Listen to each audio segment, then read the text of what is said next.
From New York and on the new Hot 97 app, Ebro in the morning on Hot 97. Ebro in the morning, Laura Styles, Rosenberg, representing Nigeria, Ghana, well, Africa in general.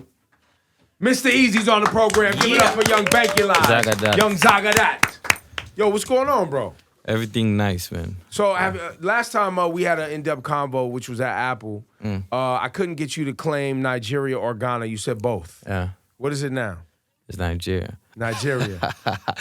And he's looking at me. He's like, I'm Ghana. He's on the radio. I was looking at him. He was gonna report. Now, me, your man. album that's out right now is Lagos to London, so it's clearly Nigeria. But what brings you to New York City right now? I played Summer Stage, Central Park, on Sunday.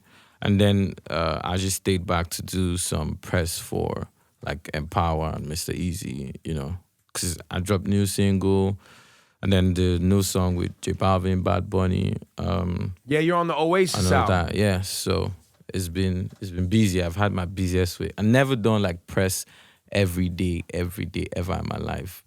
But I've been doing that since Monday. So shout out to Jesse who's making me work. But also, it must be an indicator of how good a time this is for Exactly. Perfect time. How did you and J Balvin connect? Michael Brun. So I went out to Haiti. I had a show in Haiti, and then Michael Brun, who's a DJ producer from out there, he came to my hotel room. He played a couple beats. 20 minutes, we made like 4 records. And then the following week, he had a session with Balvin, and then he played one of our sketches, and Balvin just went crazy and he got onto my music. We started talking. I toured with him last year, end of last year, which was like the most humbling, you know, thing I've ever done because like it messed with my mind, you know. And then who messed with your mind? Like the entire tour. Like I'd never done like my rise. I'd never done shows where I'm like the opener, like and nobody knows my song.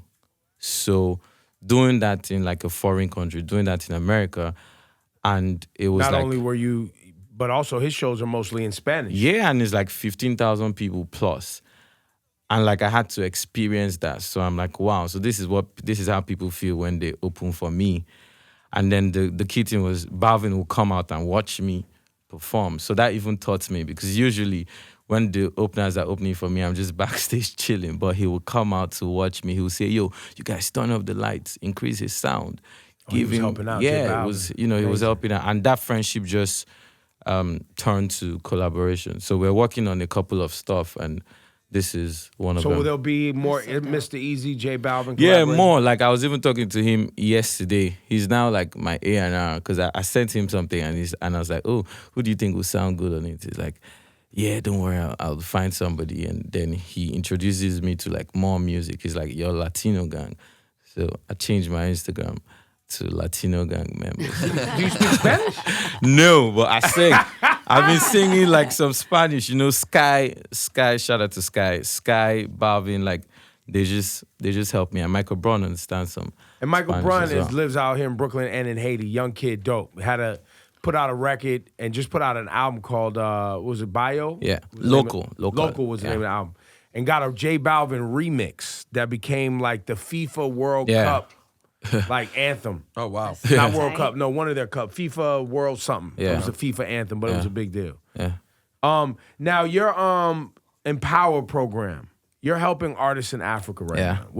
Explain to us how this works. So EmPawa is 2 things. On one side, there's EmPawa Foundation, which is just, you know, it's like instead of like giving back, I've done giving back to like water projects and to, you know, homeless kids, but my immediate community is the music community. So EmPawa Foundation gives back to musicians. So I started in November last year, and what we did was I did a call out on my Instagram. I was like, yo, if you know you're good, just put out 1 minute, 30-second video of yourself rapping, singing, blah, blah, blah. And we had over 17,000 entries with the hashtag EmPawa100. I was like, wow, this is crazy. And then we went on to pick 100 artists from 13 different countries across Africa. And then we funded 100 videos, $3,000 budgets per video. And then we're like, after funding it, we're like, whoa, where do we host these videos? Because these kids are like I don't have a channel. And so we had to set up EmPawa channel. So EmPawa YouTube came about. And then these artists are like, yo, how do I distribute the record? I was like, okay. And we wanted to give them the fairest deal. And so EmPawa distribution came about. And, you know, from just doing that, we started seeing that we're setting up the entire ecosystem for label services in Africa. And so from those 100 kids, we took 10 to South Africa for a masterclass. We had Diplo, J5, Jules, like loads of producers, artists come write with them, teach them. Tuma did like a session with them. Tuma from YouTube. Yeah, Tuma from YouTube. And he's from Africa also. Yep. Yeah, Tuma. It was, and then from the 10, we then picked 2 and invested in 2. And those 2, one out of Ghana called Jedorobi, he's been charting. He dropped his record in like January, and he's been on the charts. Still #1 dancehall record out of Ghana this year. A new dancehall record out of Ghana this year, and he got a remix with Popcorn on the record. His album is out end of year. And then Joe Boy from Nigeria has been charting across Africa. Like this is the first time like I'm seeing an artist with the first record becoming like continental. Like it's #1 in Uganda, #2 in Nigeria, #4 in Kenya. Like, and it's amazing. And they have their own teams, so they're not signed to EmPawa. So they have. And so when does the next iteration of the program restart again? We're just waiting to put out all the videos. Which, so if somebody's watching this right now, Yeah. how do they get Empowered. empowered? They just have to go on the website. EmPawa Africa EmPawa is spelled EmPawa, and Africa. EmPawaAfrica.com. EmPawa Africa on Instagram, and just watch the timeline. Because we definitely will be doing it. I've committed, like in terms of funding, I've committed for 3 years. So I've put that money aside to run it for 3 years. So it's definitely, we're still in year 1. We've been shouting out Africa on Hot 97 for how long, Rosenberg?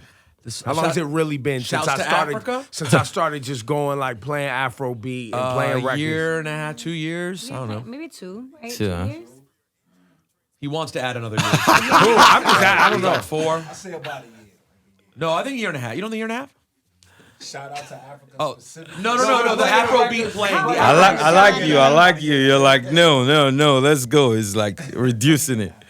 Year and a half. No, Shawnee's probably hating. He thinks I'm trying to they're trying to think I'm trying to like salute myself. Yeah. I'm really just I really was trying to start the conversation around how powerful it is that, you spoke about Popcorn jumping on a remix on a dancehall record out of Africa. Yeah. And I wanted to actually, it's not even about me, it's about the reconnecting of the diaspora of black folks. Yeah. Right? From the Caribbean, from Africa, from the UK, all of that, coming back together and making records and having this kind of Afrobeat umbrella, which, includes certain sounds, but also dancehall. Yeah. Which there's been dancehall artists making, records out of Africa for a long time who have been fans of Jamaican music. Yeah. That was popular there. And that's what I wanted to do. I wasn't patting myself on the back.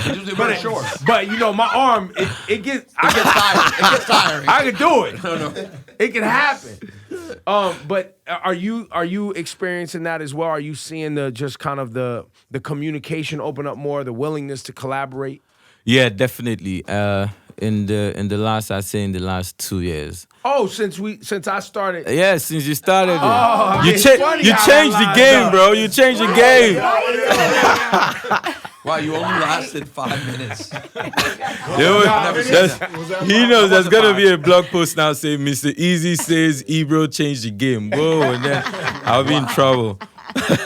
No, but I will say in all seriousness, not just you, but the streaming game has changed everything. And the fact that you now with Apple and Spotify have these charts that are meaningful and people can see analytics on who's listening to what, all of a sudden that puts dollar signs. Let's keep it real. That puts dollar signs in the music industry's eyes of we can clearly monetize what's happening in these other places that we were ignoring before. Yeah. I think you're 100% right. And it's only gonna get better as across Africa. The major hindrance is access to data, and when I mean data, I mean like internet. And so to get on internet is very expensive. Access to Wi-Fi. Yeah, to Wi-Fi. It's like gold. You know, so and so sometimes you can't really see what's going on musically because like you could have a Shatta Wale record that is like probably the biggest record in Ghana, and you could go online and see maybe 2 million views on YouTube and maybe see 1 million streams on Spotify, 500 on Apple Music, but it doesn't reflect what's going on because the music consumers are listening to the music via informal platforms. So they're going to the markets on the streets, and you have these guys with laptops who have downloaded all the songs they download daily, and then they're selling it off the laptops via Bluetooth to kids who are just going there and paying like $1, $2 and getting 100 songs. That's how most of the people consume music. So you cannot really see it. So that's the new bootlegging almost. Yeah, that's the new, and it's like it's what works. Like even me, I don't, bootlegs. My project, I actually gave it to them. I'm like, yo, you guys don't wait.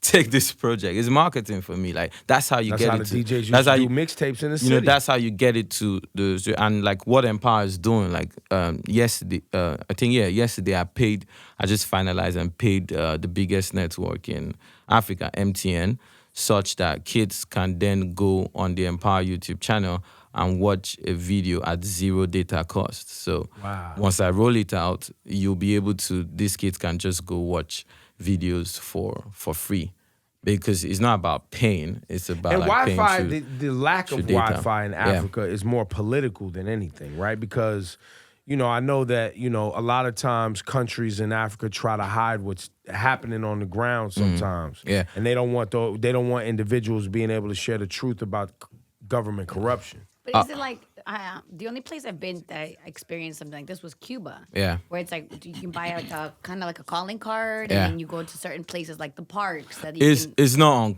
on Cuba level. I went to Cuba. I loved it though. No Wi-Fi. Yeah, I was me like, too. ooh, I It was can a wild nice out. break. But but it was difficult. Only the major hotels, major parks, you were able to like plug in. But you know what the thing is there's Wi-Fi, like there's data, but it's expensive. So just to give you an example, in my apartment in London, I have monthly unlimited data.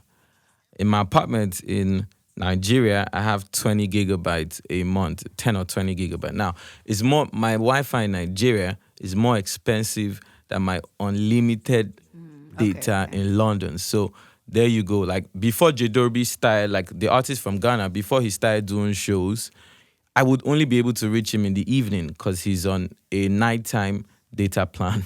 Right. So I'm trying to WhatsApp him and I'm like, what's going on? He's only online in the night. So it's changing. I always think it's things are changing. Though. I'm always going to think You it's do? Yes. Oh. Why is it so expensive? Because they only want certain people on it. Is that even a conspiracy? I think that's going too far. I think it's just business, because they can. No, that's ripping people off. I mean, definitely. I don't know if it's a conspiracy. Yeah, like, it's just you always just go one notch to like where we eventually end up, and there's someone in a hood in a room, like as opposed to it being one notch short of that, which is still really terrible. Which is people don't have money, and we're gonna rip them off. Yeah, we're it's gonna just steal from them because and make them, that and essentially alienating the poor because still pretty bad. I don't know why I'm supporting him, but it's but because in like East Africa. Like in East Africa, data is accessible, it's cheaper. And so you have like better numbers, like superstar artists like Diamond Platinum. He does like 7 million in a day on YouTube in 24 hours on dropping his record. That's because data is cheaper. So you can see that it's not like people are not consuming, but it's cheaper so they can access it. And where's he from? He's from Tanzania. And like East Africa is like way advanced. Like in banking, they do everything via the mobile phone. Like from paying for a house, like buying a house through your mobile phone, like mobile money, to paying for a haircut, to buying some street food, halal guys, with the mobile is that advanced. So I'm sure eventually it would, go, with time it will go, and with things like what we're doing, yeah. We'll see. No, Ebro, I thought where you were going to go was, what is it about East Africa that people prefer to West Africa? No, he definitely can't go there. Can't go, because I was going to say, is there a conspiracy as to why you'd be able to get that internet in East Africa? It's just business. It's just like, let me give you an example. Nigeria is a very big country, and there's a lot of wealth, and it's and very wealth disparity. Yes. Really, really rich. Yes. Really, really there's wealth disparity as well. But what it is that, because like Nigeria, like we're used to fast life, the fast life. The average Nigerian wants to spend money. Like you want to spend money. So it's an expensive place. So, and for businesses, if they can put data price and people will still buy it, why go low? It's like, why should I drop my price when people are not like out on the streets complaining? Like, it's like, and there's no regulation the people that want on. to complain can't complain because nobody can hear them because they ain't got Wi-Fi. So you've alienated them and left them powerless and they can't participate, which goes back to my conspiracy This guy's- about the fact that this they guy's- only want certain people What's on my Wi-Fi. manager? This guy's trying to put me in trouble, man. No, not you. I'm saying it. Ebro. I don't think it's that strong. But you know what's happening is things are changing. Like 2 years ago, it was more expensive. Now the better data plan. Like for instance, there's some data plans now for kids where Facebook is free, so they could go on Facebook for free, where WhatsApp is free. So it's definitely getting better. And the more like, What's the company? MTN? MTN. Who owns that company? Where they from? They're from South Africa. Yeah. Airtel is. I'm gonna go India. look up their board of directors and see what's going on at MTN. Go look it up. But yeah, just leave you out of it. No, just leave me out. I'm just building bridges, man. I'm just building This bridges. is what happens, man, when you come talk to me at Hot 97 in New York. It ain't just about the music. And this is a Right. reminder, all you artists that sit with me at Apple Music and we run through the album and it's all fun and hunky-dory and all that. Now, when we get over here, baby, we digging in. What? So wait, at Apple, you keep it more about the music. I get some political, but I go in harder at Hot. Yeah, I go in hard over here. Yo, Shawnee, I got a conspiracy theory, man. Why is Ebro saving it all for Hop? And Thank do it over at Apple? you. know That's what I'm saying? it. Because where's he tied in? You know what I'm saying? Exactly. Now What's up we with you know. and Tim Apple? I don't want to get Tim Apple kicked out of whatever country I've offended. Hit Hot 97, we already kicked out. You can't even stream us over there. Exactly. Now we know, but it's like what you said. The internet is making the world a smaller place, and it's making African music travel to all parts of the earth. And now, if you're an African kid and you have like a top record in Nigeria, you could play anywhere in the world. I could tour everywhere in the world because there are Nigerians everywhere in the world. That's right. Every major city. I could do a 500 cap place, and this is like straight up with no blinking on my eyes because we're everywhere, and then the internet is connecting. And this kid is in uni, and his roommate is from Uni is Colombia. university? Yeah, university, and his roommate is from Colombia, and his girlfriend is from Brazil, and the music is spreading, and Instagram is like the TV, the MTV for African music, with the dancers doing all those dance videos and people reposting, from Chris Brown to Nicki Minaj and everybody, and all that kids seeing it, all that dancers worldwide saying, yo, what's that shaku shaku, what's that kwaba, what's that guara guara, so it's an exciting time for African music, and I'm blessed to be part of, this generation, and that's why it's very important for me to make sure, this setup is proper with EmPawa. Like right now, the label services, and making sure like these artists know what they're doing, understand the music business, have the destinies in their hands, and not lose it. The culture should, be held by us. When it's also, you've made it cool to support local. You've made it cool to support new. And I think that's one thing that often gets missed in culture. Sometimes the culture is such where everybody just kind of jumps on whatever's popular already, instead of making the culture about supporting things that are new, which is a great thing. Definitely. Mr. Eazi, the album Legos to London. Are we getting a new album from you this year? No. No, I'm just in state of mind where it's just singles. So I'm just focusing on Legos to London. No, like new singles. New singles. So like I know when it's time for a new project, when I drop a record like Supernova that is on the same wavelength as Legover and Pommy Water. So once E. Kelly hooks up with me and we make a record, I know it's time for new projects. So now it's singles, like global singles. Thanks for coming by, man. Thank you, man. Blessings, man. One time for Mr. Eazi, man.